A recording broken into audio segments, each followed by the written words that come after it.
Hello friends, and welcome to the Hanged Man in the Moon. If this is your first time here, welcome. Thank you for coming. I'm pleased to meet you. If you've been here before, thank you for returning. I'm truly honored. Friends, if you are a returning visitor, you surely know that this is my series in which I use tarot and oracle cards to help us explore topics related to living the intentional life.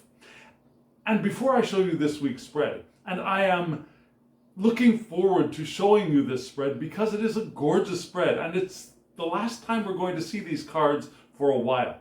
These decks for a while, I should say. But before I do that, I'd like to bring up a word that I almost never use on this channel. The word is disappointment. Have you ever felt disappointed? For me, I have defended against disappointment with all that I have in my power. I have cut disappointment off at the knees. What do I mean by that? Disappointment is linked with expectation. And so, to avoid disappointment, what I've done is I have expected diverse outcomes, those wanted, unwanted, and everything in between, so I'm never disappointed. Does that make sense? What is your relationship to disappointment? For me, I have done everything in my power to keep myself from feeling it. But then again, what is it? Thinking about disappointment, I have come up with 4 different kinds of disappointment. And maybe there are more. And if I don't mention one that you're thinking of, let me know in the comments below. I'd really love to hear from you. What do you think? But let me give you the 4 that I've come up with, knowing that this is not a definitive list.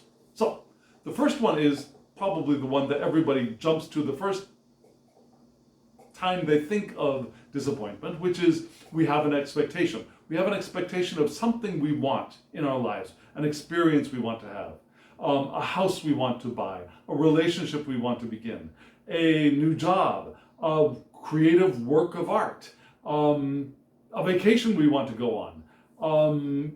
There's something that we want to have in our lives, to experience in our lives, or to become. And it doesn't happen. Reality, our experience doesn't match our expectations, and we feel disappointment. That's probably the most common thing that most people think of, right? There's another one. We have the thing.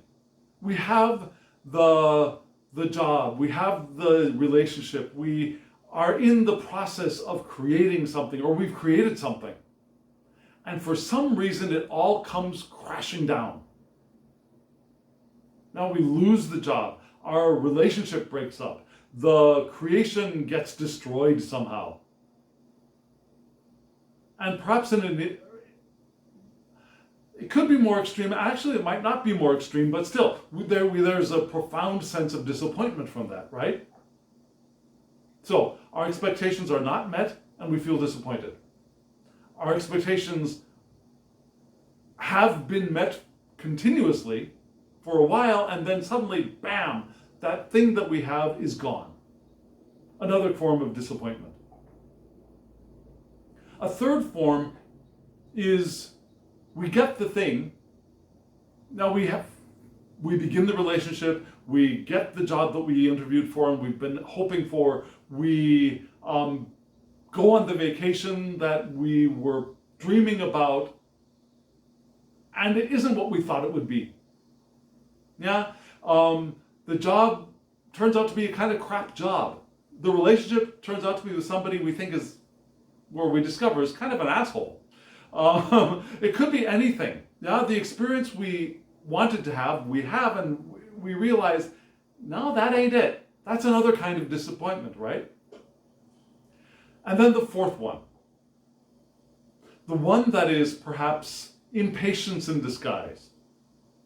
Now we plant the seed for that experience that we want to have. Again, the job, the relationship, the home, the family. We plant the seed, metaphorically. We plant the seed,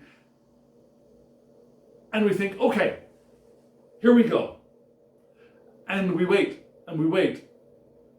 And then a month passes perhaps, and we look and there's nothing there, and we get disappointed. We say, screw this, and we leave. Not really considering that maybe if we had stuck it out, that seed would, which was germinating under the ground, would have sprouted and would have provided an ear of corn, the corn that we wanted. Now, the relationship that we wanted, if we just held out, maintained our patience, kind of that seven of pentacles from the Smith-Waite deck. If we had waited it out, if we had maintained our flow with the power of intention, we would have gotten there. But instead, we close ourselves down because it's not happening within the time frame that we have set out for ourselves. Yeah? And so we get, what? Disappointment. So there are 4 things that I'm thinking of. So have you experienced any of those in your life? I know I have. I know I have, and I haven't allowed myself to name it, but yes, I have experienced those things in my life. And this week's Tarot and Oracle spread, I think, is very interesting. Last week, we started off with the Fool. Yeah, something died, something has ended, and we are leaping off into a new adventure. And so the very next week, we've got disappointment. So, now it's not actually, okay, so before we go any further, I think it's time for me to show you the cards. So friends, that's what I'm going to do. I will show you the spread, and then we'll talk about it for a little bit. And I'll discuss how we're going to read the spread overall, just in case you are new to the channel. And then we'll leap into reading the spread in detail. So friends, here we go. Here's the spread.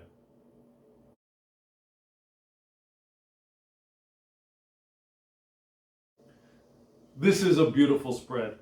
And the cards, the decks are just amazingly well designed and beautifully executed. And they're all by the same creator. And just in case you're interested in one or all of these decks, there will be a short video clip at the end of this video, which gives you the information about the name of the creator and the decks that we're using in these spreads, in this spread. Also in the description box below, there will be a link for you to go hop on over and take a look at the creator's shop. At this moment, at the time of this video recording, all of the decks are available. So I highly recommend them. They're gorgeous and they're expansive and they're collage, which, you know, in the past I pretty much disliked, except for Cat Black's work with very, very old art. I'm sorry, also, and okay, second one was Melissa Witherspoon's art. But generally, I have avoided collage decks like the plague, and now things are a-changin'.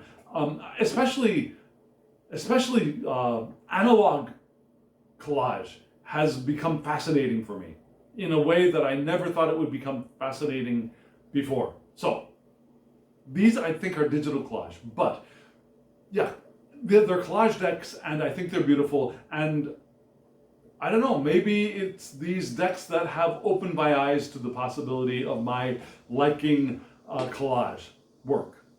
So, that being said, go on over and take a look at this beautiful creator's work and buy 1, 2, 3 of them. Buy the whole set. Okay, so yes, here we are. You saw the spread. This is a 15-card spread, and you saw that the spread is laid out in 5 groups of 3 cards. And each one of those 3 cards in each group is from a different deck. One of them is from a deck that is vaguely Thoth-based, yeah, Harris Crowley-based. One of them is pretty much very clearly Smith-Waite-based, RWS-based. And then the third one is from an Oracle deck. So we've got a Thoth deck, a Smith-Waite deck, an RWS, and we've got an Oracle in each one of those 5 groupings. Now the central grouping gives us where we are right now. the current situation, the current topic of interest, the current mindset. And then in the upper right, we have a group of 3 cards that gives us the direction we are flowing in if we keep our hands out of the pie. If we keep our hands off of the reins and we just go with the flow, that's where we're going to go. Could be beneficial, could be disturbing, could be somewhere in between those. In the upper left, we have a set of 3 cards that tells us the direction we might go in if we take control of things and make a change. Now, making a change does not necessarily indicate that things are going to go better. Yeah, things could actually go worse. So we'll read those cards as well. And then in the lower left-hand corner, we had a group of 3 cards that gives us the challenges of our situation. Challenges being either positive or negative. Positive in the sense of things we aspire to, things we want to reach for. Now, we accept a challenge and we do the thing, right?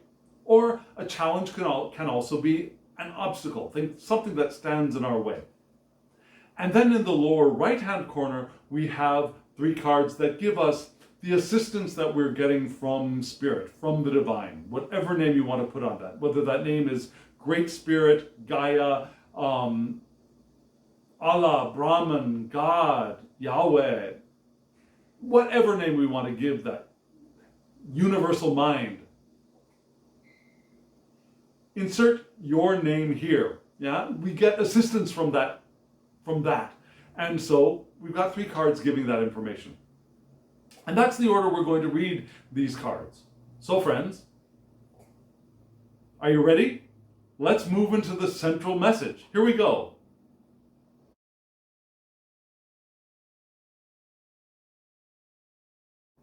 I've got to tell you, when this first card came out at the center of the spread, I was, what's the word of the day? Disappointed, because this is the last time we're going to see these decks in action together for a while. And that's because the new moon has actually come and gone. I pulled the spread before the new moon, and I'm videoing this right after the new moon. But at the new moon, I switch out my decks. And so we'll have a new set of decks for the next video. So this is the last time we're going to see these decks together for a while, and it was sad to have this card be the first one out of the gate. Especially since last week was so interesting, starting off with the Fool, and it was just fun and exciting, and this one's a little bit kind of, I don't know, disappointing, which is, again, why I started off with the video with disappointment, even though the first card you see is not disappointment, but rather defeat. Now, the central card of this week's spread is the 5 of Swords, which, according to the deck, according to the creator of this deck, based on the Thoth system, I believe, is defeat. And then right next to it, we have the Princess of Pentacles. Now, yes, a Smith-Waite deck would be the Page of Pentacles, but here we have the Princess of Pentacles. But be not mistaken, this is not a Thoth-based deck on the left. On the left, yes, but it is a Smith-Waite-based deck. And then on the right, we have an Oracle card, which is Innovation. So first I lay out all the cards from the Thoth deck. So I started off with defeat, and I worked through the 4 other spots with that one deck. And then I go back and I start pulling from the Smith-Waite based deck. And so the next card that came out was the Princess of Pentacles, and I thought, whew, something good. And then I went through all the rest of those cards for the 5 spots. And then I laid out the first Oracle card, and Innovation. Now that sounds really good. But then I looked at the spread again. Because I'm also working with elemental dignities. I'm starting to play with elemental dignities this year as part of my entry into the Thoth deep dive year. Swords, Earth for the Pentacles, and Fire. Now, Swords and Fire, they're simpatico. Yeah, they actually feed each other. The Pentacles, though, the Earth suit, being the first modifier of the card for the center, an air card. Air and earth are enemies. They're mortal enemies, just like fire and water are mortal enemies in the sense of elemental dignities. They are ill-dignified.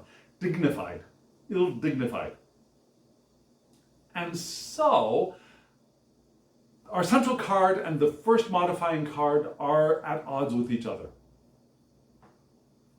Now, Pentacles and Fire are also simpatico. So this is an interesting combination of cards. But again, we start off in the center with defeat. The agony of defeat.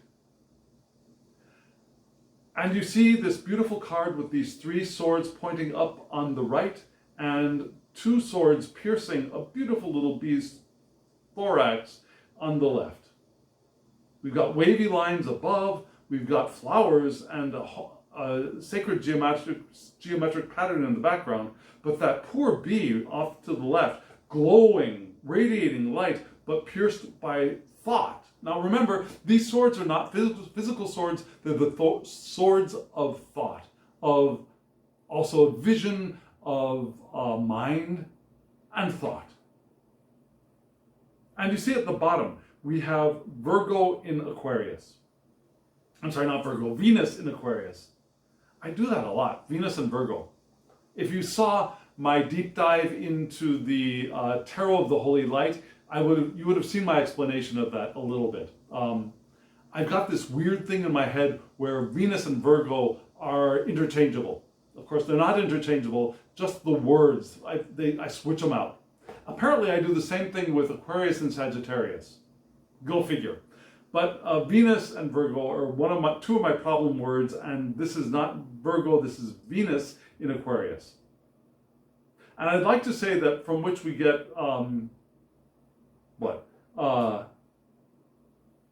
mutable, cardinal, or fixed heirs vital attributes, but Venus doesn't really belong in Aquarius the way that I perceive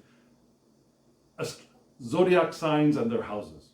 I'm sorry, and zodiac signs and their decans. The decan system that I learned and that I hold to fairly vigorously is that in Aquarius there are 3 decans. The first one is Aquarius, the second one is Gemini, and the third one is Libra. Now, Libra, this could be the Libra. Okay, now I'm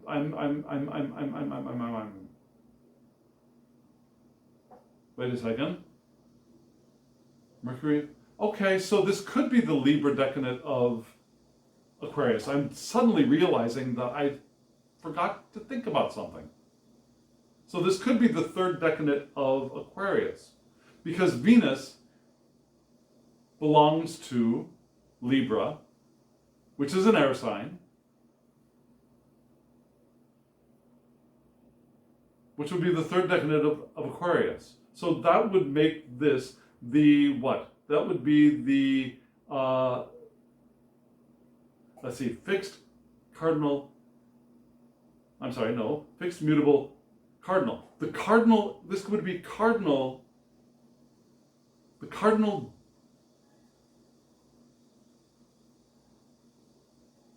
aspect. Okay, so this would be the cardinal aspect of fixed heirs vital attributes entering our world. Sorry, I just had to work that out in my head. I think that's right. The cardinal aspect of fixed heirs vital attributes entering our world. So this would be Libra of Aquarius, which should be pretty harmonious, fairly. I mean, yeah. And yet, so according to the guidebook, we have a couple of things going on here. It says defeat. So according to the creator of the deck, something has the upper hand. We're indulging in power plays, perhaps, and something has the upper hand over us. It could also be sacrificing our integrity to win, not knowing or not realizing that walking away would have been better.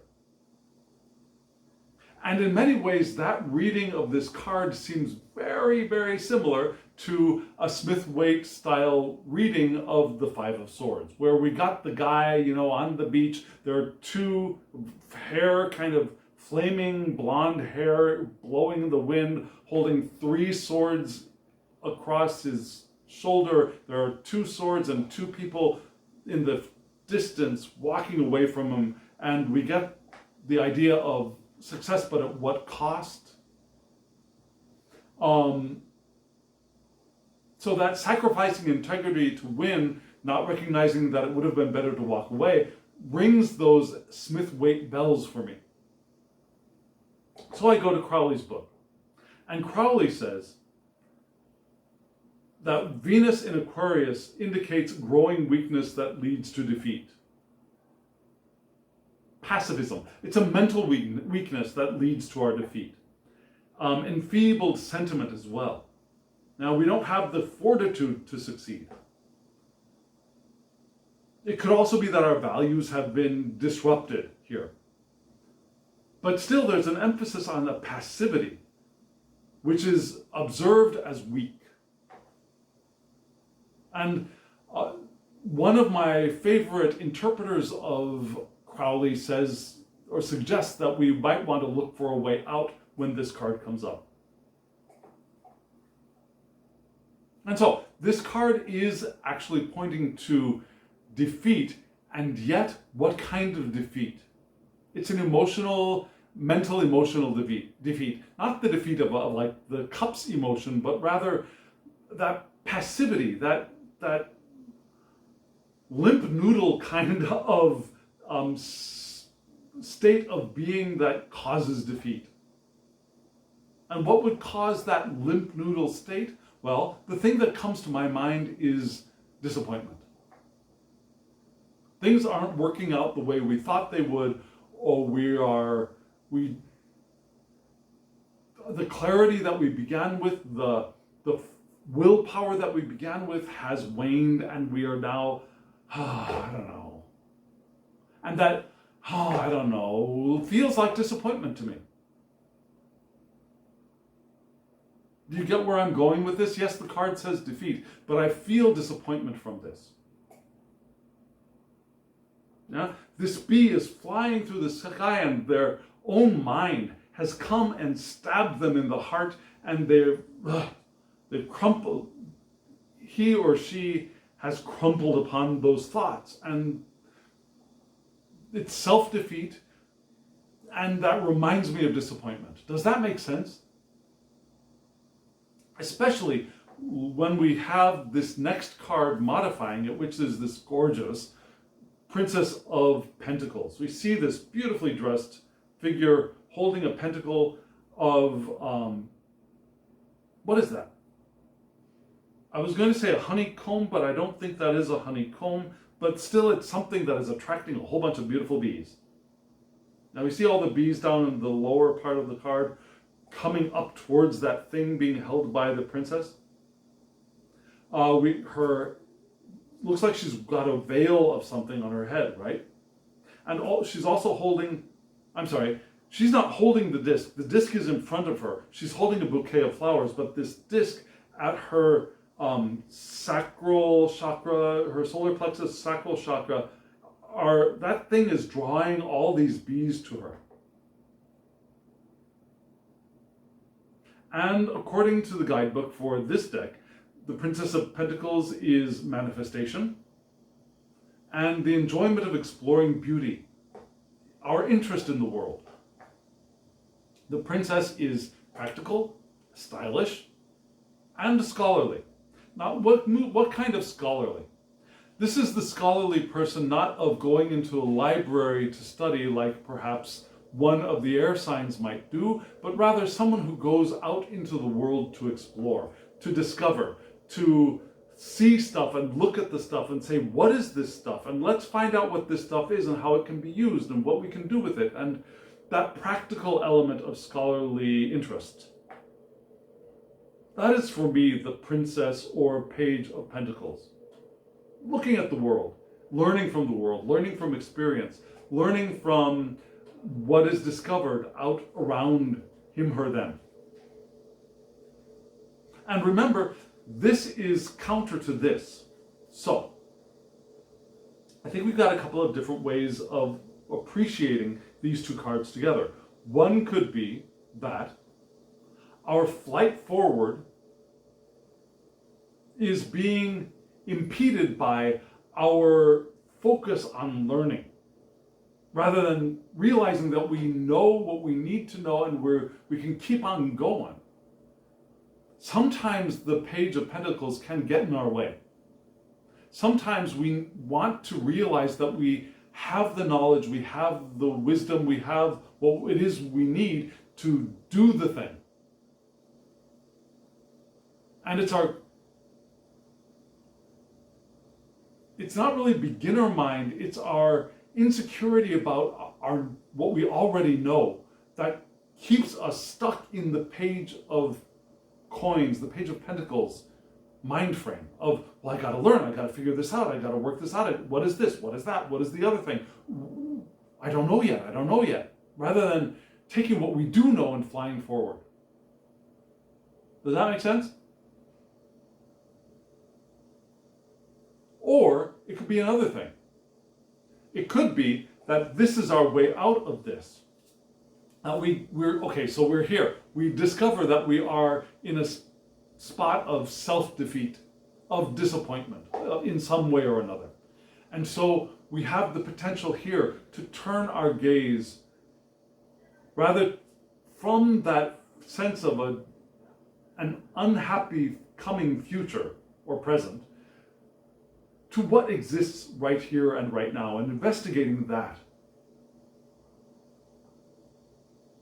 So there are two ways, I think, to read these two conflicting elemental cards. So let's look at the Oracle card. Maybe that'll give us a little bit of help. And what do we have here?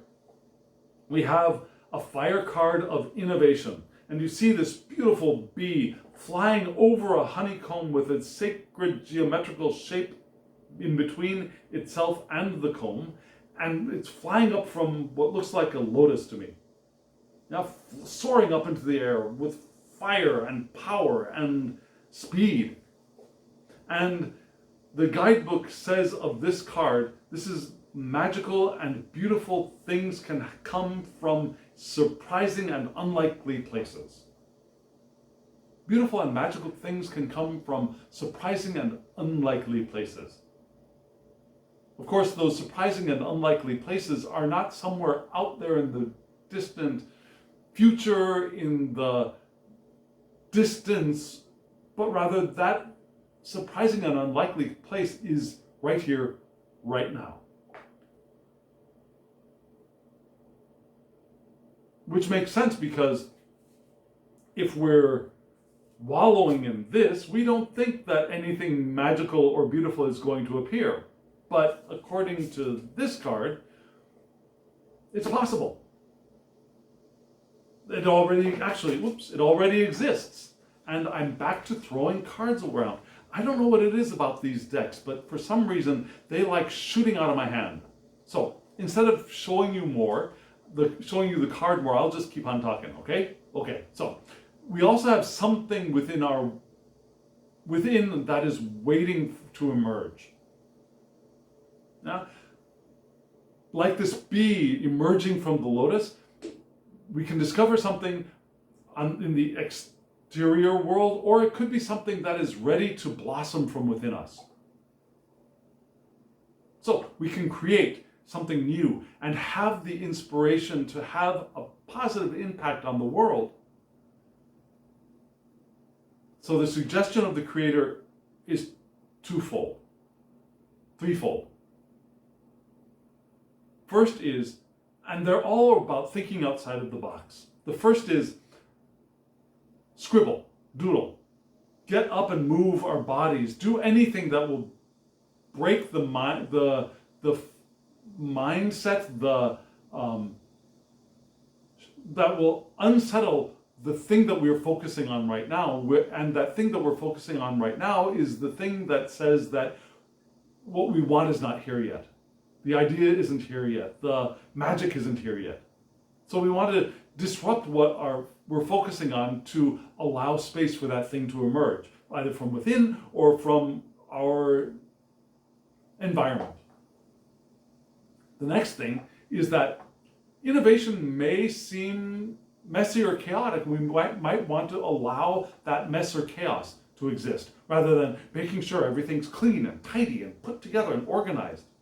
Sometimes that need for organization, that need for tidiness is what, that rigidity prevents the burst of chaotic innovation. So, this isn't the time for cleaning things up. Allow things to be a bit, now, I'm not saying never clean your house. That's not what I'm saying. But rather, in the process of disruption and discovery, that is not the time for organizing things. When the thing is discovered, when the realization has happened, then we can put it in front of us and tidy up what's left around. Right? The third thing is to remain persistent and centered. Don't give up. But don't grasp either. Yeah, this isn't the card of stubbornness, of being stubborn to a method of action. No. This is not this. This is persistence. Keep going. Keep innovating. Keep scribbling, doing whatever it is until whatever that is holding the new perception or the fresh perception to appear at bay, until that thing shatters. Keep persistent and centered. Not rigid, but centered. Like an airplane flying to its destination is never exactly on course.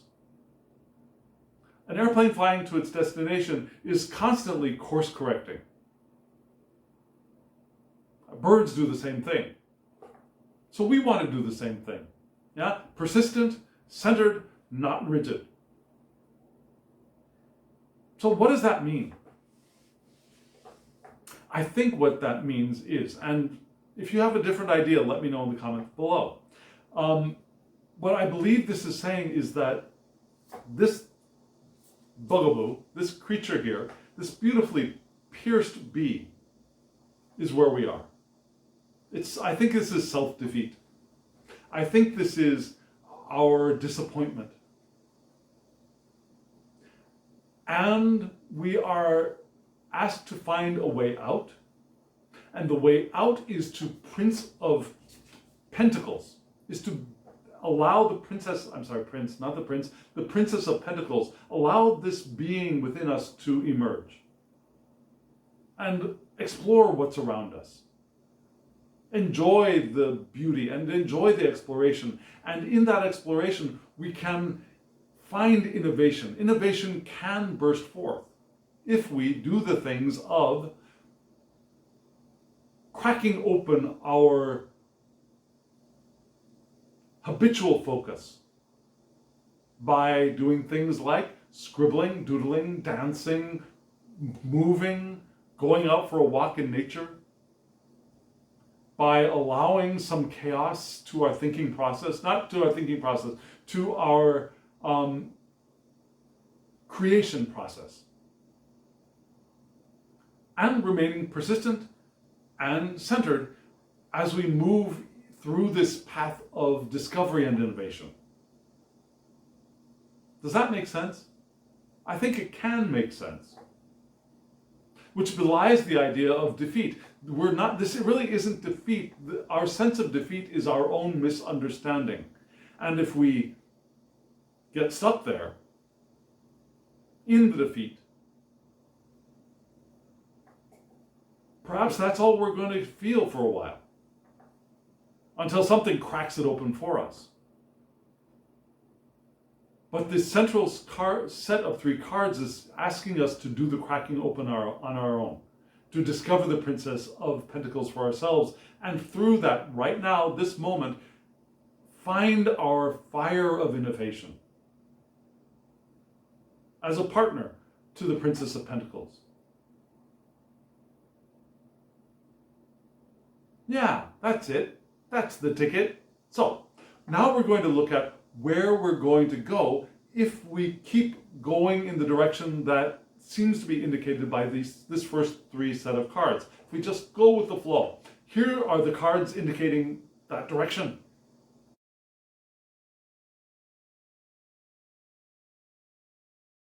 This is such an interesting spread.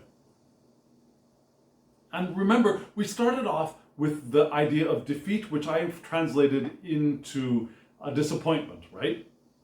And we're moving in the direction of the natural course of events if we keep going in the direction, if we go with the flow.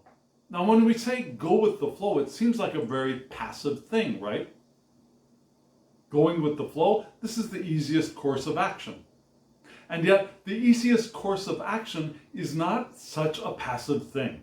Now, going with the flow is not a passive activity in this spread in particular. Why?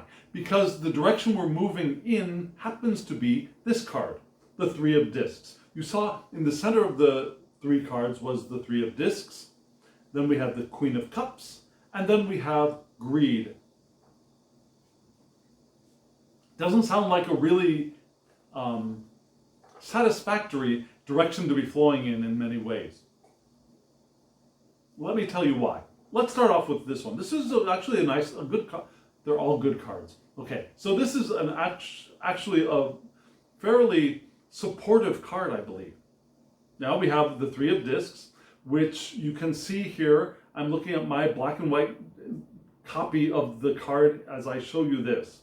We've got this beautiful plant. I don't know the name of the plant offhand, but this plant which has sprouted lots and lots of seeds. We got three discs on the bottom being held up by lots and lots of bees. And in each disc, can you see the triangle, the kind of pyramid shape?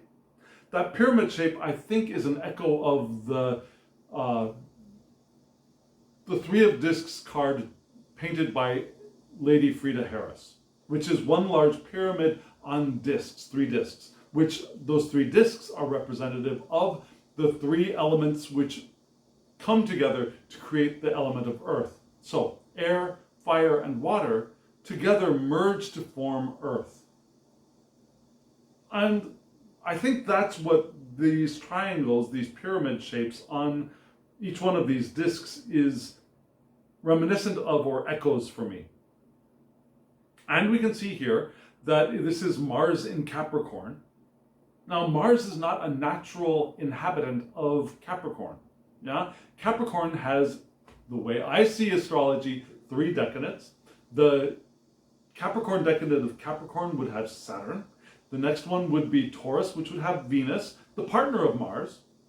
And then the third one would have, what is it? Okay, so Taurus, then the next one would be Capricorn, Taurus, what's the third? It is, dang, what is happening with my mind? Okay, so just a second, I'll get there. Let's see, we have Leo, it's fire. After fire, Venus, Virgo. The thing that I mixed up,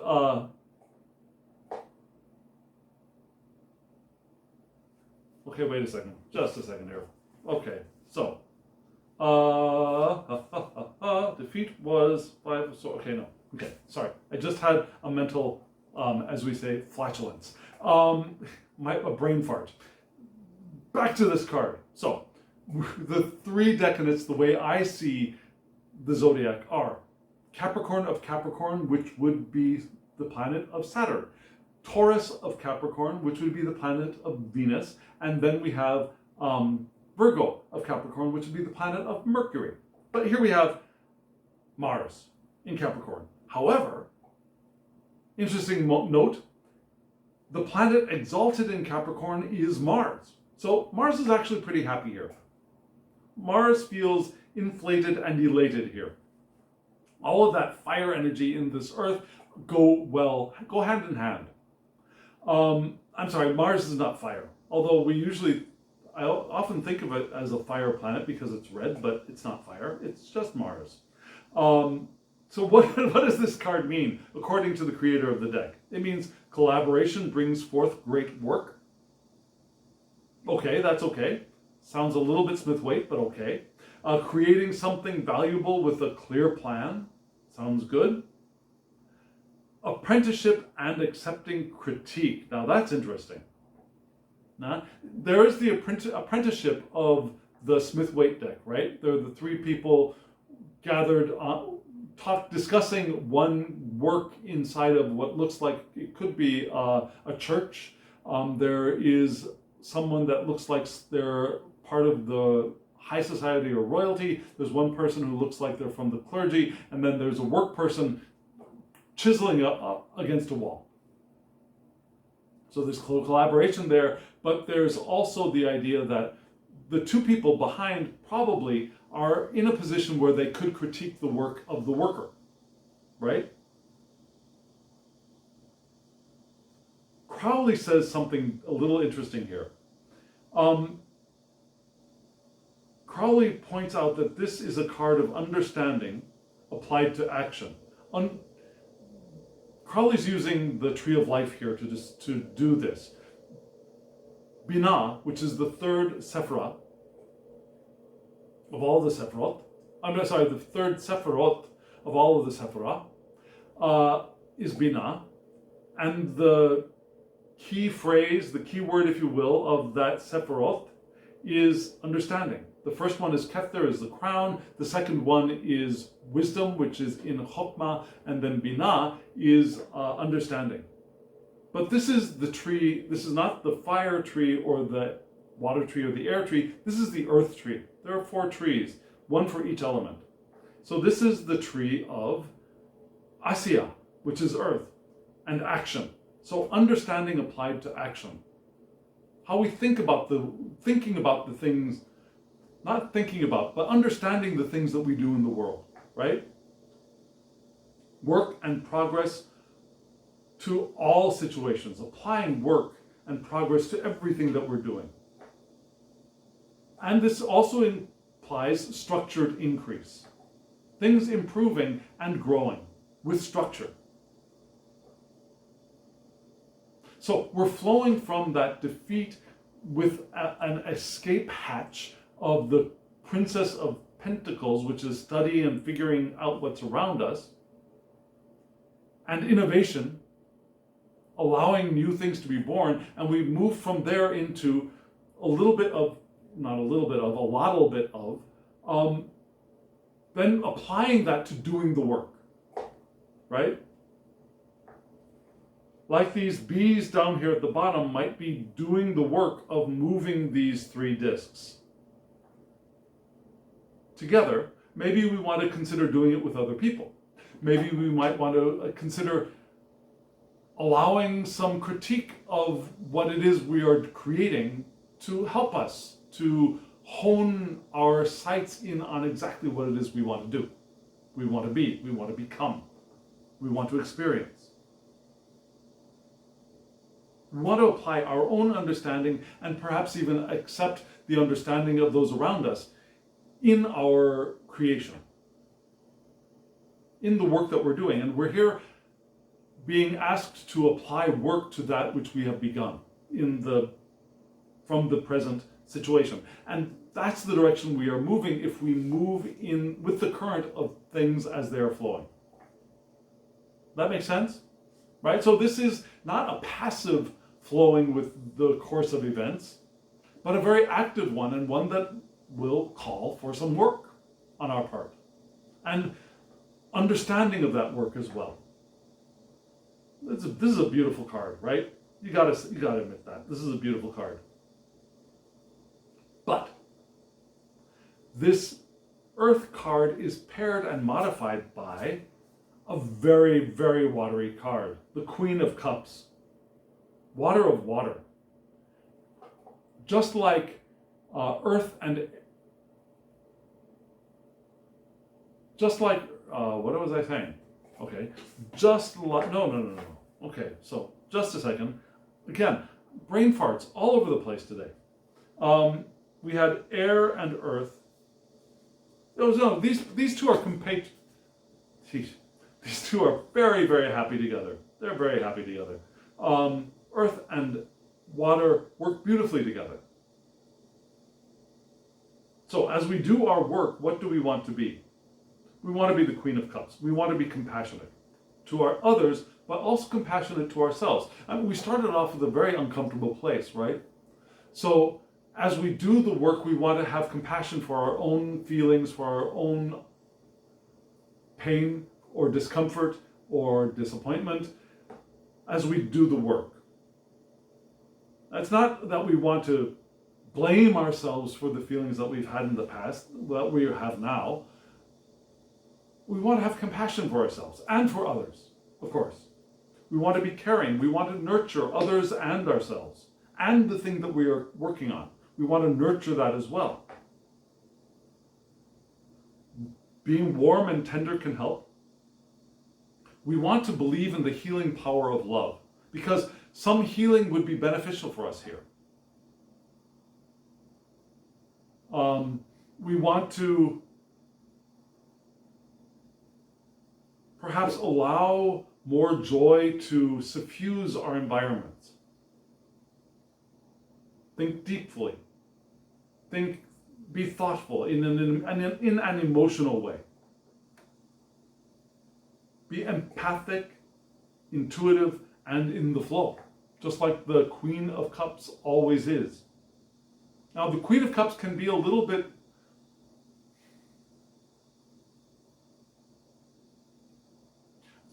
Now, this is not a Crowley deck, but Crowley describes the Queen of Cups as an absolute mirror. So you never really fully see the Queen herself. She is always reflecting those around her. Because of the immensity of her compassion and the immensity of her empathy, the immensity of her intuition, the immensity of her emotional connection with everything around her, she sometimes can lose herself in the reflective nature that she has. Something to be a little bit cautious of. But we want to do the work of the Three of Discs in an environment of compassion, caring, nurturing, belief, and joy. To lift ourselves up from that sense of self-defeat, of disappointment. Now, we do have a little bit of careful here. Yeah? The Three of Discs, the third modifier for this, the Earth and Water cards, is another Earth card, which is greed.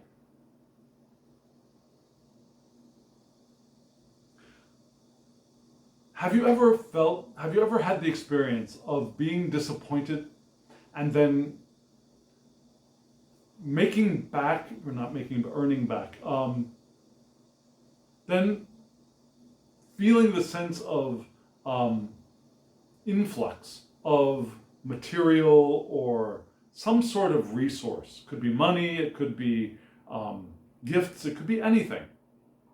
Yeah, moving from that feeling of disappointment and defeat, and the beginnings of that opening to receiving things. And then notice that where at other times when you've just been joyous and happy and free, when you receive, you're happy to give and receive and give and receive and give and have a very healthy, open cycle, system of interaction and exchange of gifts.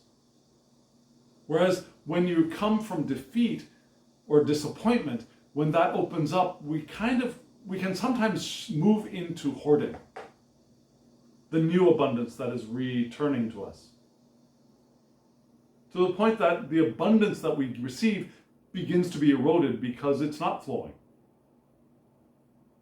Greed. Abundance that is, okay, return. Abundance that is not flowing, that is not in a living system of exchange, stops, stagnates, and erodes. That's what this card is pointing to. That And it's natural. It's okay. Sometimes we start getting a little bit clingy after we felt a feeling of disappointment or defeat, right? That's why we want the Queen of Cups compassion for ourselves, because we might notice that we do start getting a little bit clinging to the things that we do receive or the things that we do have. So as we embody the Queen of Cups, we might want to start asking ourselves, where does greed play a role in our lives? What are we hanging on to? What are we clinging to? We can have everything that we desire, but only when we wish the same for everybody else.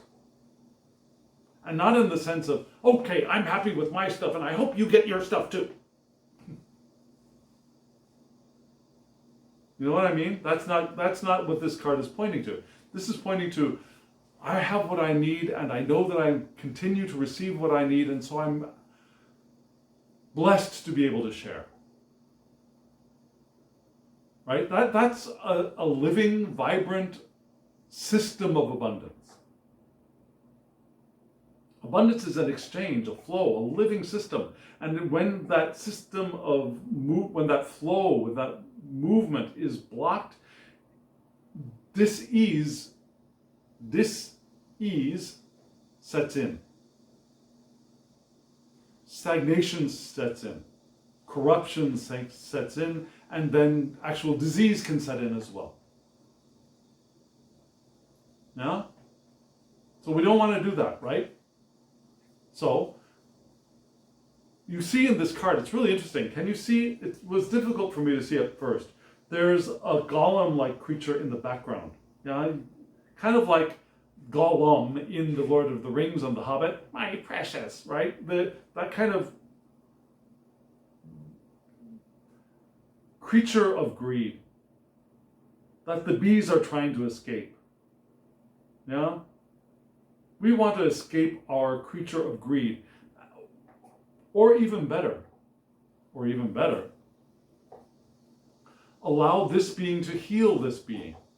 Right? Allow our Queen of Cups, which is within all of us, right? Whether we're in male bodies, we're in female bodies, we're in trans bodies, we're in cis bodies, we're in intersex bodies, whatever, we all have queens within us. So I and you have the potential to allow our inner Queen of Cups to emerge and perhaps do the healing of this poor creature which is hoarding and causing its own torture and pain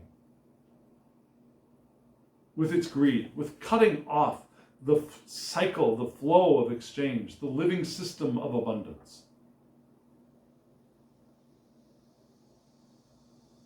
So we go from, and maybe, perhaps, that greed is what may have been the first cause of the disappointment defeat card in the first place. Maybe. I don't know. Something to think about. And that's what this card is asking us to do, to think and heal. So we do the work. We enjoy the work.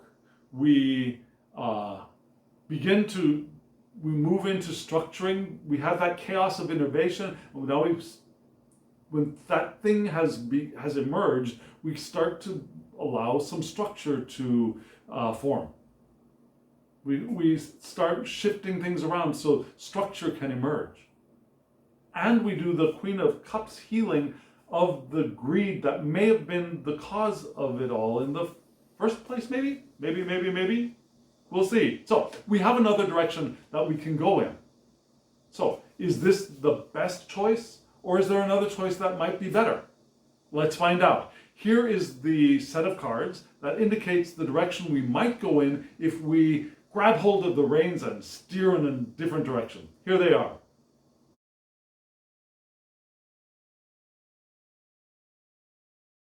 So this is really, really interesting. Yeah? The next choice, I don't know what you think about it, but when I saw the Hanged Man appear, I thought, oh, wow! Because what is my moniker? Yeah? My moniker is the Hanged Man in the Moon. And I love the Hanged Man. And actually, Crowley, I think, had a good appreciation for the Hanged Man as well. We had the Hanged Man, and on the left we had the Two of Cups from the Smith-Waite deck, the Smith-Waite inspired deck. And then on the right from the Oracle deck we had the Unfolding. Now the first time I did my scan read of this whole spread, I thought the direction that we were flowing in, if we just went with the flow, was a fairly negative direction, and that this was the preferred direction. But now on second thought, I'm not so sure about that. I'm not so sure. I think we have to make our decisions on our own. Because I don't know how you're going to feel about the Hanged Man. You might prefer going with the getting to work and doing the healing with the Queen of Cups and healing the greed. Maybe that's the way. For me, I think this is the direction that I find preferable. Because like I said, I just love this card. I love the Hanged One. Now this is not the Hanged Man in this deck, it's called the Hanged One. But you can see we've got a very similarly looking, okay, so let me back up again. Back up a little bit. In the Thoth deck, the Hanged One is hanging by one leg, but the arms are stretched out to the sides, and it's a little bit more like a cross, an Ankh kind of cross. This is more reminiscent of the Hanged Man from either the TDM system, where the arms are behind the back, or the Smith-Waite system. So frankly, the image of the Hanged One itself in this card reminds me a little bit less of Crowley, a little bit more of either TDM or the Smith-Waite deck system. However, we do have, on the card, we have the Hanged One, which is associated with the element of water.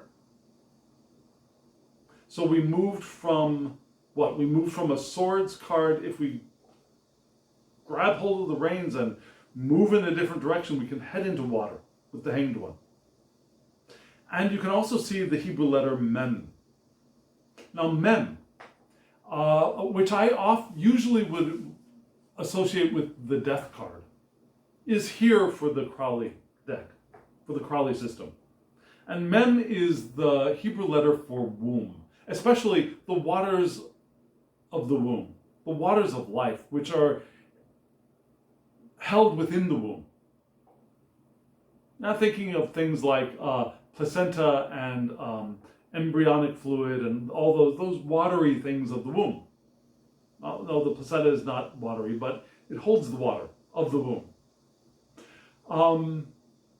So there's that, which can be either for the Death card. That makes sense, right? Because the Death card is a kind of birth, but here it's associated with the Hanged One.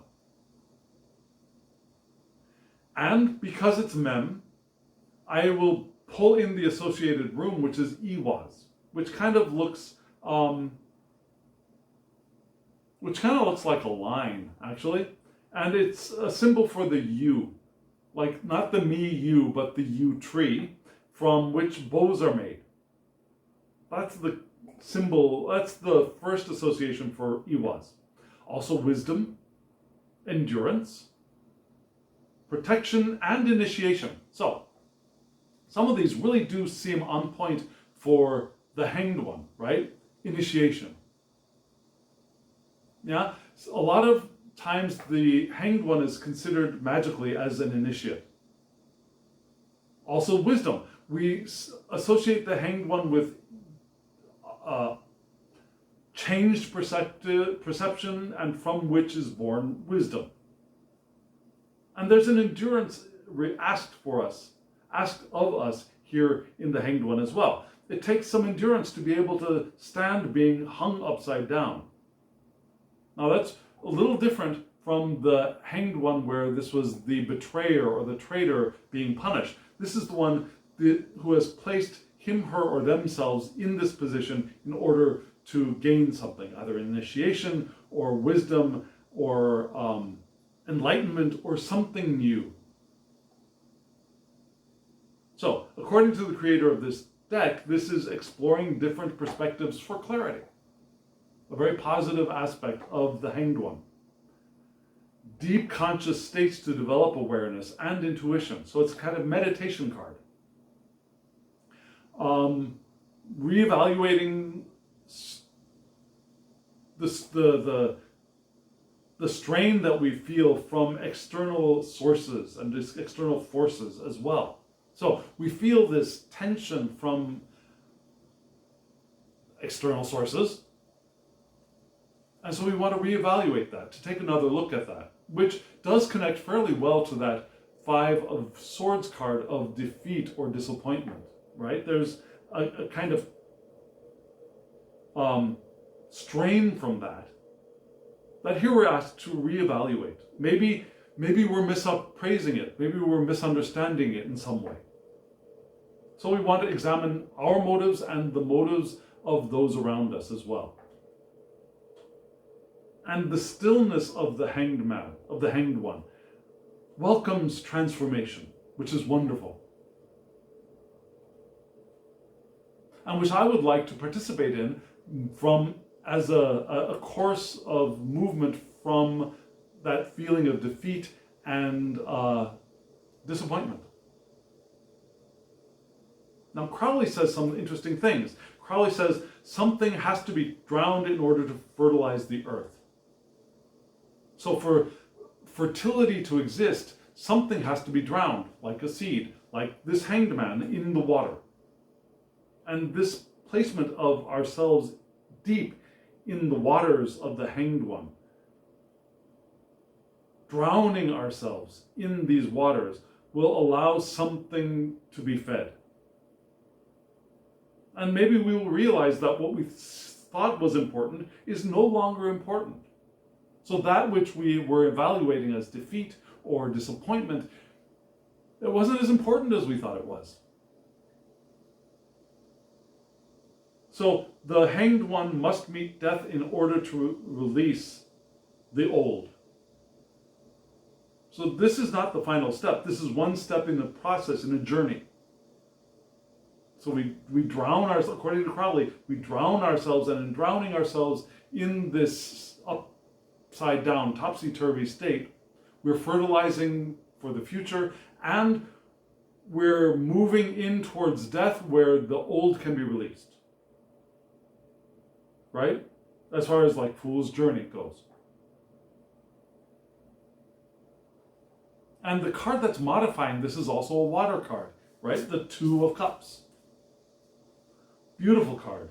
We see both humans and bees meeting in a loving encounter. Gorgeous beings, both the humans and the bees are beautiful. The goblets they're holding, the humans are holding, are just fabulous. I got to take a look at the color version. This is just, the purple in that orb is gorgeous. The teal, blue, and blues around the card are gorgeous. That golden light at the meeting of the cups and the bees is beautiful. It's a beautifully designed card. The design on the clothes, well, the whole faces, the paisley pattern is lovely as well. So the Two of Cups. Unified love.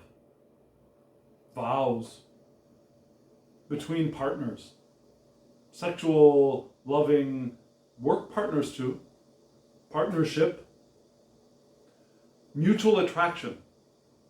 Again, that could be sexual, it could be romantic, it could be financial business attraction, yeah? Well, that looks like a really interesting person to work with. That kind of attraction could be there too. Which is interesting because we had that three of discs moving up this way. Here we encounter another kind of union associated with the Hanged One. Affinity, cooperation, a sacred contract. So in this path as well, the joining of beings is also called for.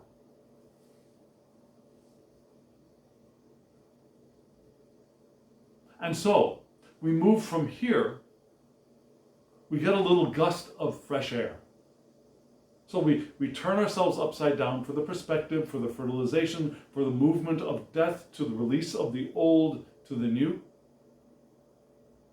As we join in union with other in a holy union, engagement, vows, whatever that means for you, into this brilliant card, all that color of the unfolding, which is an air card.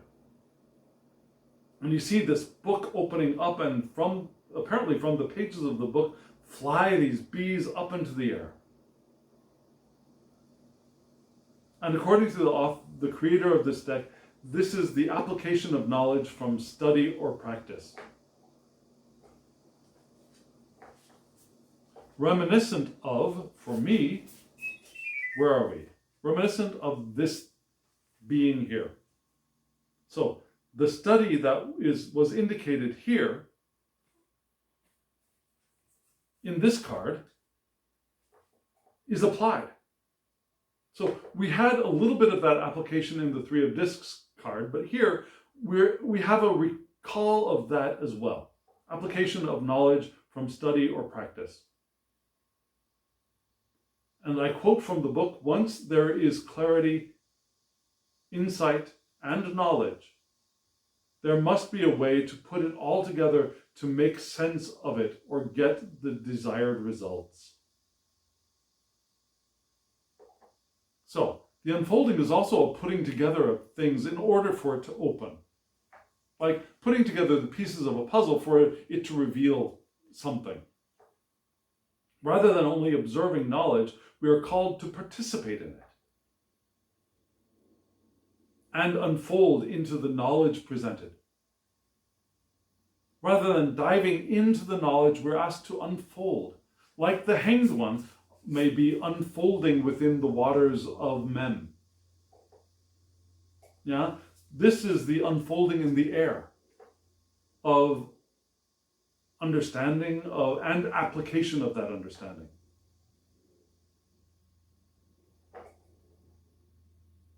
So which path do you prefer? Do you prefer moving towards the Three of Coins and doing the work of healing the greed? Does that ring true for you? Or would you prefer to redirect the course of our intention, to redirect the course of the flow of events towards the hanged one, towards opening to the depths, connecting with other, and unfolding into the understanding and the application of that understanding that is discovered.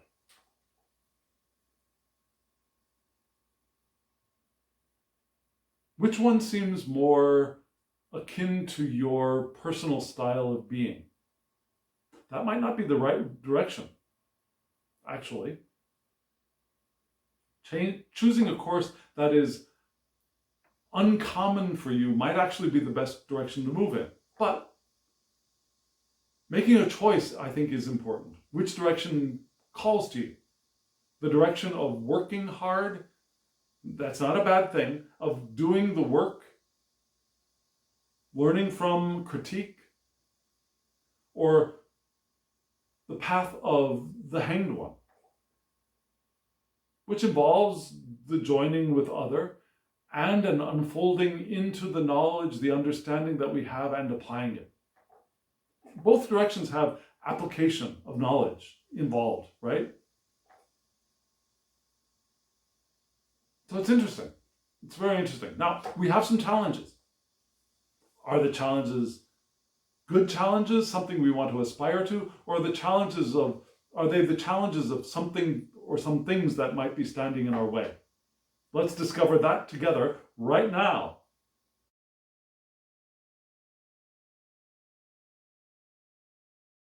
What do you think? Just looking at those cards, do they look like a challenge of obstacle or a challenge of aspiration? Well, let's take a look at them together. So, You saw at the center, we had the priestess, aka also known as the high priestess. Beautiful, beautiful image of a woman, perhaps indigenous American woman, perhaps. I won't say for sure. And we see the wings of what looks like a moth behind her, no, a bee behind her. Very large bee, right? The main body, the primary body of the bee is larger than her shoulder. You see at her head, we've got the two moons, the two crescent moons, right? We have a flower above her head, and we've got landscape below. It's just a gorgeous card. Violet sky. Kind of a tie-dyed sky, right? Gorgeous. And the priestess, you see at the bottom, is associated with none other than... Where do you see it? Oh no, you don't see it at the bottom. You see it at the top. It's up here. It's difficult to see. It's up here. You see the moon? That is, the priestess is associated with the moon, which of course lives in, and the domicile of the moon is Cancer, from which mutable water's vital attributes enter our world. So we got water here too, right? We also have the Hebrew letter Gimel, right? Which you can see up here. Maybe you can see there, maybe not. So Gimel kind of looks like this. And it's a symbol of a camel or a rope for a camel. It's also the open palm of a benefactor walking to Dalet, which was the next card, which would be the next letter, which is the weak. Dalet is the Hebrew letter for the weak one, and Gimel is the one of the benefactor helping the weak one. It's also a homophone for the word meaning to nourish until completely ripe. Now the giving of nourishment, the giving of resources, which is interesting. And as it is Gimel, the associated rune is Thurisaz, which kind of looks like the stem of a rose with one thorn, one big ass thorn on a stem. And Thurisaz actually is the rune or the symbol for a thorn. But it's the thorn of power and protection. Like the thorn protects the rose, Thurisaz is protection, defense, overcoming obstacles as well. It can also be Thor's hammer, Thor, Thurisaz, Thor. Just a mnemonic device. So we have Gimel with benefactor walking to help the weak, nourishing until ripe, as well as protecting, defending, overcoming obstacles. Interesting things for the high priestess. I might think more of the empress for this letter, which in the continental tarot, the empress would be Gimel. But here we've got it on the high priestess.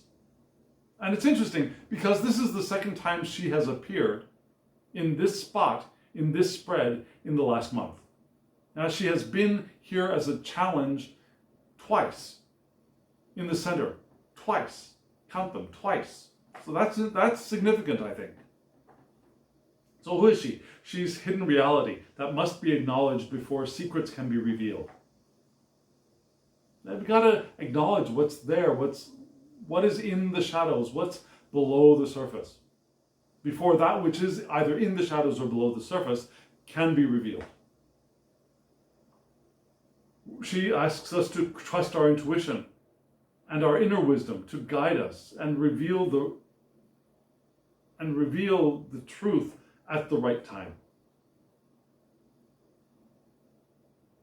But we're also called to revere the high priestess as a guide as well, and her method of teaching, because not only are we the high priestess, but we have high priestesses in our lives. And that high priestess might be a non-physical high priestess, might be the divine, might be our eternal nature. It might be, if you believe in angels, might be your guardian angel or your angel guide or your spirit guide. But we want to trust the teaching practices, the practices of that spiritual teacher in our lives. And know that things may not be as they seem. We want to open ourselves to understanding, to a different understanding from the common. Who was it who said, if the windows of perception were cleaned, what would be perceived would... it's gone. It's the wizard, I think it was Blake who wrote the Windows of Perception. Anyways, so clean off those windows of perception. That's another thing to do with the High Priestess. Yeah, know that things may not be as they seem, because our perception is, there's either a veil or our glass for perception is cloudy. So this is our challenge, I think, to listen to the teaching and accept it for what it is and as it is presented and when it's presented, and also to be our own inner high priestess, right? And that joins us up with the Two of Pentacles. Lovely, lovely card here. You see this beautifully dressed young, looks like male presenting person to me, with these two discs of honeycomb flying in the air in the center of a lemniscate, standing in front of a larger honeycomb. And this young person has bee wings on him, her, them, right? Growing out of his, her, their shoulders, and there's a band perhaps around his, her, their head, from which the ties remind us of the antenna of a bee, don't they? So this is the bee. And we also see bees coming up in a kind of an S shape from below. So this could be time management, prioritization, juggling prospects, juggling tasks and responsibilities, keeping our proverbial balls in the air. Possibilities are here and we want to be adaptable. We want to focus and find our balance in the midst of perceived chaos, which is creative, right? Which is creative. And remember that we were called to, where are you, baby? Where are you? Yeah. We were called to a little bit of chaos here, right? So the challenge is perhaps to open up to teaching from within, from without, to the truths, to either being the benefactor or receiving blessings from a benefactor.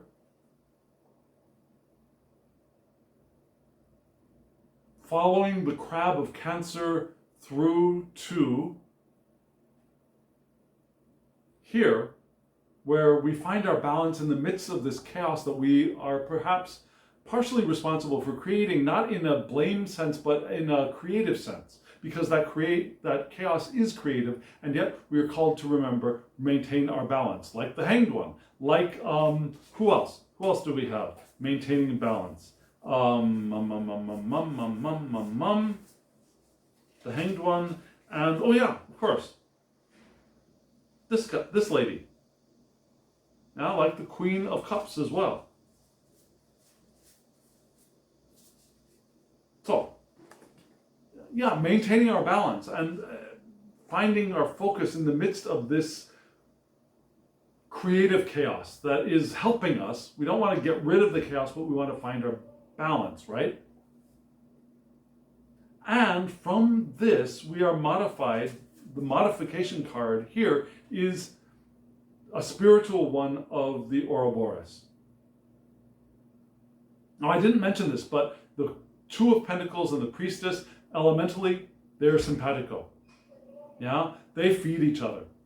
So our balancing of stuff and our keeping our balance and in the midst of chaos and discovering possibilities and finding our adaptability is a wonderful pair with the High Priestess of opening to the things that are hidden, either in the shadows or beneath the surface, and trusting our intuition and our inner wisdom, plus the teachings and the information and the messages, synchronicities from our eternal natures and the divine, and from people around us as well. So here in the Ouroboros, what do we have? This beautiful card. You see this kind of goofy looking creature creating the Ouroboros, right? The Ouroboros is the being that eats its own tail, usually a snake. Well, this being has a very goofy looking face, if you ask me, and has wings at the back of its head, antenna, through which a beautiful bee is flying. And the bee is flying through the Ouroboros into the center of a flower where we assume nectar exists. And so this Ouroboros is one of abundance, or the abundance granted through nature. The world soul eternally regenerating and recreating itself. It's the anima mundi from which material abundance arises and which creates material abundance. So we might want to ask ourselves, how do things come full circle? How do we snatch success from the jaws of defeat? Defeat, disappointment. Are we stuck in any repetitive patterns? Who are we? Are we the being constantly eating its own tail, or are we the one flying through that portal to abundance? Who do we want to be? Bee. I think we want to be the bee, right? Flying through the Ouroboros of the Anima Mundi to abundance, to realization of the abundance that exists. Not abundance that's in the far off future, but the abundance that exists right here, right now. We have access to it through the Ouroboros, through the world soul. Through the world soul, which is also, I think, partner to the High Priestess. Not that the creature resembles the High Priestess, but that they are symbolically linked. Yeah? So that's the challenge, and I think this is a challenge of aspiration rather than something that's standing in our way. And it seems to work beautifully with both paths. Whether we choose to go with the flow and focus on the work and healing our greed, or whether we choose to move in the direction of the Hanged One and opening and discovering and what was that other thing we just said? Unfolding. Unfolding. In relationship with the divine or with other human beings as well. So see what I mean about this spread being beautiful? We got some help. Now the help, as I recall, is not as comfortable as we might hope it could be. Let's take a look at the divine spiritual assistance that is available to us right now.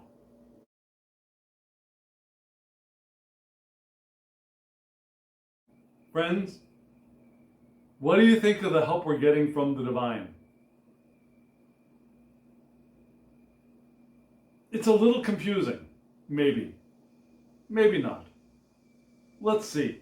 So, you saw at the center we had the 7 of discs, right? Right next to it from the Smith-Waite deck, we have the 7 of swords. 2 7s. That's interesting, right? And then we have mindfulness over to the right. So we've got an earth card in the center and 2 air signs surrounding it. And air and earth are enemies, if you recall. So there's a discomfort. There's not a mismatch so much as there's a tension between elements of this help being offered by the divine.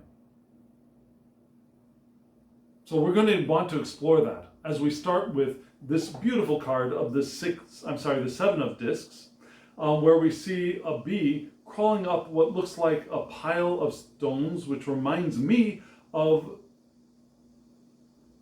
a wish practice from Korea. Now in Korea, people will pile up stones to, usually on mountain paths, to indicate the adding of a wish or the adding of a hope or a prayer to a pile of prayers. And it's usually one single tower of stones from what I recall, rather than like a pyramid of them. Does that make sense? So it reminds me of this quite a bit. And you see it, there's a geometric pattern right here on the card, and below the geometric pattern there's a spiky flower at the bottom. And you also see that we have Saturn in Taurus. What is that? Saturn in Taurus. Now Saturn belongs in Capricorn, which would be the third decade of Taurus. So we have cardinal Earth, the cardinal aspect of fixed Earth's vital attributes entering our world. The cardinal aspect of fixed Earth's vital attributes entering our world, which is not so bad. And according to the creator of this deck, it's that points very much in the same direction as I would read this as a Smith-Waite deck. Yeah? Slow, steady progress. Perhaps there are some delays. Diligent cultivation. Progress that will take time, but it will be worth it. And if you recall the card designed by Pamela Coleman Smith, there's the guy leaning on a hoe, looking at the plow kind of hoe, get your mind out of the gutter, leaning on a hoe with a large bush with 7 pentacles on it. And we imagine that this farmer is cultivating these pentacles and is waiting for the time for them to be ripe, to be plucked. So there's patience, cultivation, the idea of some things needing to be pruned, some things needing to be nourished, and the whole process of cultivation of resources, right? So all of those things were, I think, indicated by the guidebook for this deck. But what does Crowley say? Because I have decided to read this deck in a very Thoth way of reading. Now, the Crowley title for this card is not patience, but rather failure. And if you look at that card from designed by Lady Frida Harris, it's a very dark green, mossy kind of colored card with the 7 pentacles. And if you look at the card, spoiler alert, I might change the way you look at that card forever. The card looks like a teddy bear to me, like a green mossy teddy bear, because there are these 2 eyes, there is a nose, and there are 2 discs where its front paws would be, and there are 2 discs at the bottom where its bottom paws would be. It looks like a teddy bear doll sitting on a shelf, and there are 2 parts of the tree that kind of remind me of ears. It just looks like a teddy bear to me. That's not what Lady Frida Harris painted, but that's the way it looked to me, and maybe I'm sorry if I've just shifted your perception of that card for the rest of your life. But the title is not teddy bear, it's failure, which indicates perhaps not enough effort, not enough labor, not enough work, or the work abandoned. Sloth, in one way or the other. The sloth of just plodding along, doing the bare minimum, or not doing anything at all. It could be emptied and lost self. The remainder of what exists is empty. It's meaningless. It could be time to burn everything to the ground and walk away. I mean, it's not waiting for the good things to happen. It's that, screw it, let's what? Do a little bit of crop burning and walk away and come back when the ground is ready to plant again, because this is just crap. So is that the divine assistance? maybe there are two ways of perceiving this group of three cards. Because if we look at the next card, which I think is wonderful, I think this is fabulous. We see this figure this is the Seven of Swords, and when we think of the Smith-Waite deck, the image drawn by Pamela Coleman Smith, we see these tents in the near background, and we see this guy holding these five swords, holding 5 swords, sneaking away from the tents. I think that he leaves 2 swords behind. It's in a desert. Very similarly, we have this guy standing on what looks like it might be the beehive, with bees flying around, holding 5 swords and leaving 2 behind. And first let me tell you how the creator of the deck reads this card. According to the creator, this is, and it's a very common way of reading the card: betrayal, getting away with something, acting strategically and impulsively, secretive or deceptive behavior, covertly recovering what's ours. There are a lot of negative. Okay, so it could be trying to get away from something and get away with something, or maybe stealing something from somebody else. Or it could be reclaiming what is ours, but again, even that has a very negative connotation. It's not going and getting what's ours and saying, thank you, this is mine, I'm leaving now, but rather doing it covertly, under the cloak of night even. Not very open and honest. And so, if read in the negative sense, if this card is read in the negative sense of no effort, failure, emptied and lost self, everything is meaningless, time to burn everything to the ground, and we go and we sneak into something and get something from somewhere that is either not ours or is ours, but we're doing it in a very sneaky, conniving way, that could be this. So maybe the divine assistance in that sense is a warning. Like, you're going to be tempted to do this. Nah, it doesn't sound so good, does it? Or, the way I read the Seven of Swords is very different, generally. Now, I would do that. If we were reading with reversals and the Seven of Swords came up reversed, I would say, yeah, we're trying to get away with something. We're trying to sneak into some place and get what we consider to be ours away from that. We're stealing in a sense, even if we think it is ours. Upright, I read this differently. I read this in the sense of going our own way, not following the crowd, finding our own path.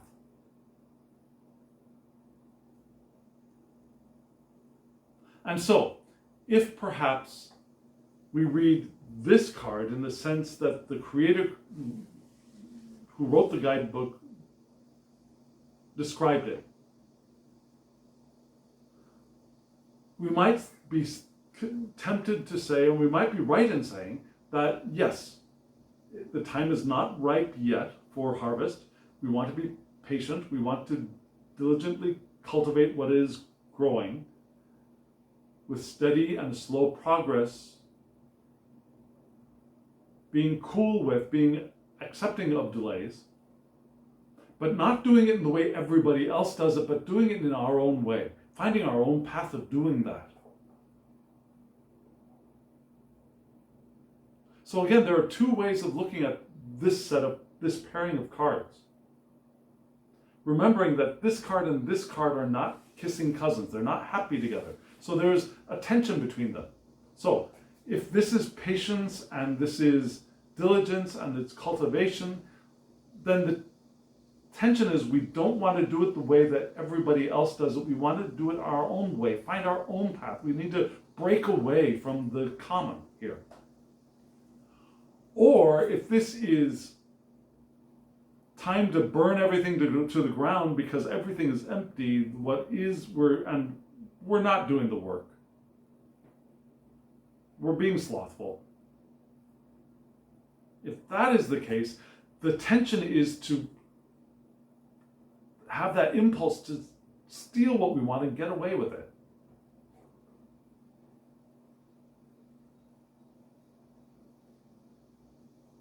Does that make sense?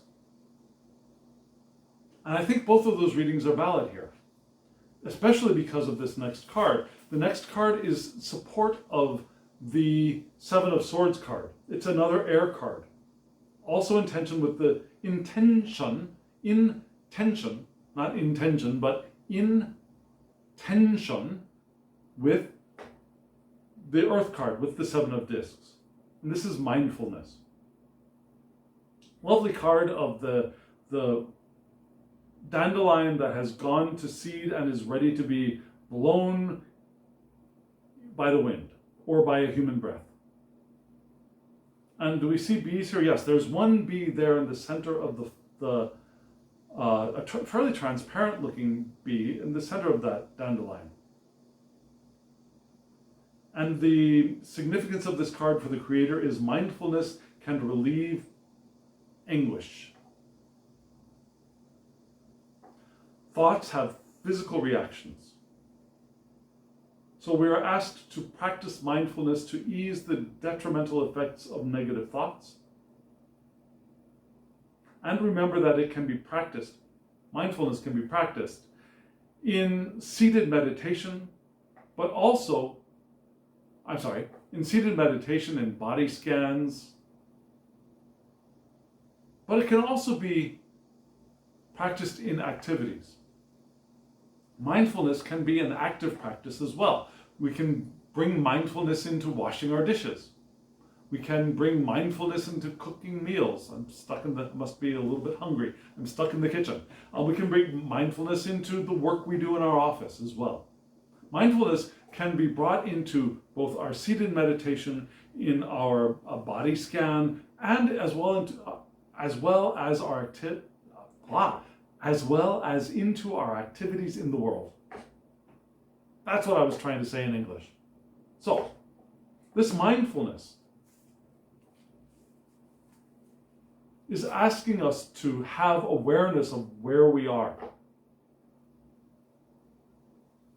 Are we still perceiving the failure that was indicated by that defeat card and trying to get away with something?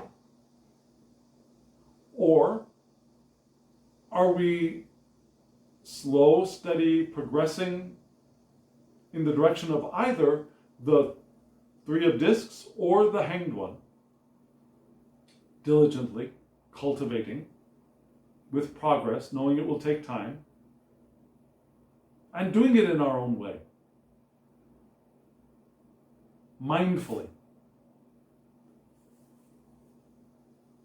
So I think the divine assistance here is to show us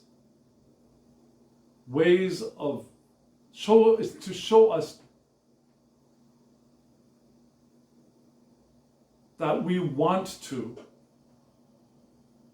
have clear perception of where we are. Not where we are physically, but where we are mentally.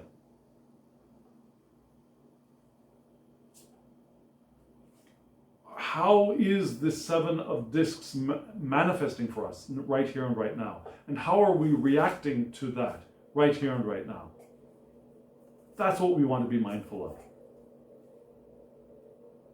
And be mindful of it in our meditation, and meditation would be beneficial, but also be mindful of it in our daily activities as well. Who are we? Where are we? What thoughts are arising within us?